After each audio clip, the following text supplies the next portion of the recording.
مولا علی علیہ السلام اذان دے کے مصلی عبادت پہ آئے، اللہ کی عبادت کر رہے تھے۔ جیسے ہی آپ نے سجدہ کیا تو عبد الرحمن ابن ملجم زہر سے ڈوبی ہوئی تلوار امام علی علیہ السلام کے سر پہ دے مارتا ہے۔ بس مسجد کوفہ میں قیامت برپا ہو گئی، تمام چاہنے والے سر پیٹنے لگے۔ امام علی علیہ السلام کا مصلی خون سے رنگین ہو گیا، آپ کے سر کا خون آپ کے چہرے اور داڑھی پہ آ لگا۔ کچھ چاہنے والے اس ملعون کو ڈھونڈنے لگے جس نے مولا علی کو ضرب ماری، تو کچھ مولا علی علیہ السلام کے سر کا خون صاف کرنے لگے۔ اتنی دیر میں امام علی علیہ السلام نے فرمایا، اے حسن، یہ نماز فجر کا وقت ہے، پہلے نماز مکمل کرواؤ، اس کے بعد مجھے دیکھنا۔ امام حسن علیہ السلام نے نماز پڑھائی اور مسجد میں موجود تمام مسلمانوں نے نماز پڑھی۔ جیسے ہی نماز ختم ہوئی تو عبد الرحمن ابن ملجم جس نے مولا علی علیہ السلام کے سر پہ وار کیا تھا، اس کو پکڑ کے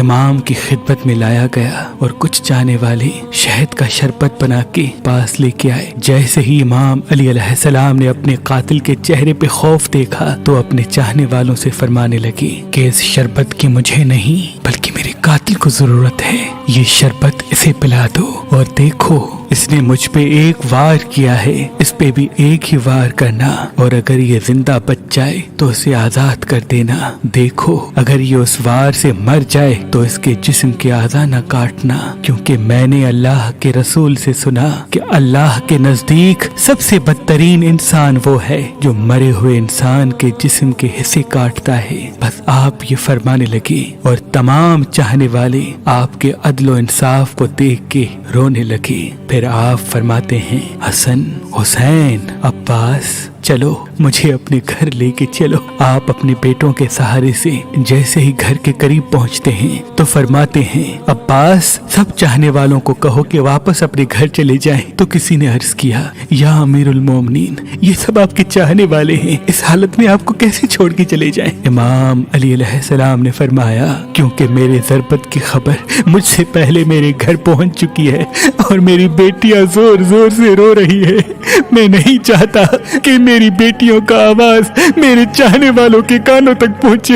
بس تمام چاہنے والے وہیں رک گئے اور امام علی علیہ السلام گھر تشریف لاتے ہیں۔ تمام بیبیاں روتی ہیں، امام علی علیہ السلام کو دیکھ کے فریاد بلند کرتی ہیں، اور امام علی علیہ السلام سب کو دلاسا دیتے ہیں کہ مجھ سے میرے بھائی اللہ کے رسول حضرت محمد مصطفیٰ صلی اللہ علیہ وآلہ وسلم پہلے ہی فرما چکے تھے کہ اے علی، میری امت تجھے رمضان کے مہینے میں مسجد میں ضرب مارے گی اور تیرے سر کے خون سے تیری داڑھی سرخ ہو جائے گی۔ یہ وقت صبر کا ہے۔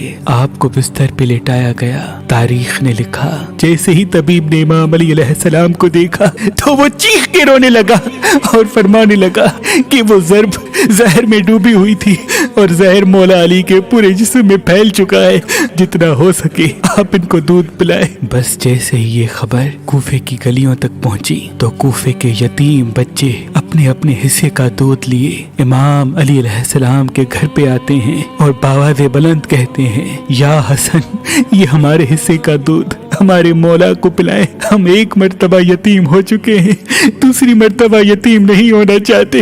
امام علی علیہ السلام بستر شہادت پہ بھی مسلسل اللہ کا ذکر کرتے رہے۔ بس جیسے ہی 19 کا دن ختم ہوا، 20 رمضان کی رات آئی، آپ فرمانے لگے کہ اب میرے حجرے میں کوئی بھی نہ آئے، کیونکہ پوری دنیا کے جنات و فرشتے مجھ سے ملنے آ رہے ہیں۔ اور پھر جیسے ہی 20 رمضان کا سورج طلوع ہوا تو آپ امام حسن سے فرمانے لگے، اے حسن، جاؤ میرے تمام چاہنے والوں سے کہو کہ اپنے امام کا آخری دیدار کر لیں۔ آپ کے عقیدت مند قطار بنا کے جیسے ہی آپ کی زیارت کے لیے گھر میں داخل ہوئے تو دیکھا کہ زہر پھیلنے کی وجہ سے آپ کا چہرہ پورا زرد ہو چکا ہے۔ سب چیخ کے رونے لگے۔ امام علی علیہ السلام فرمانے لگے، پوچھو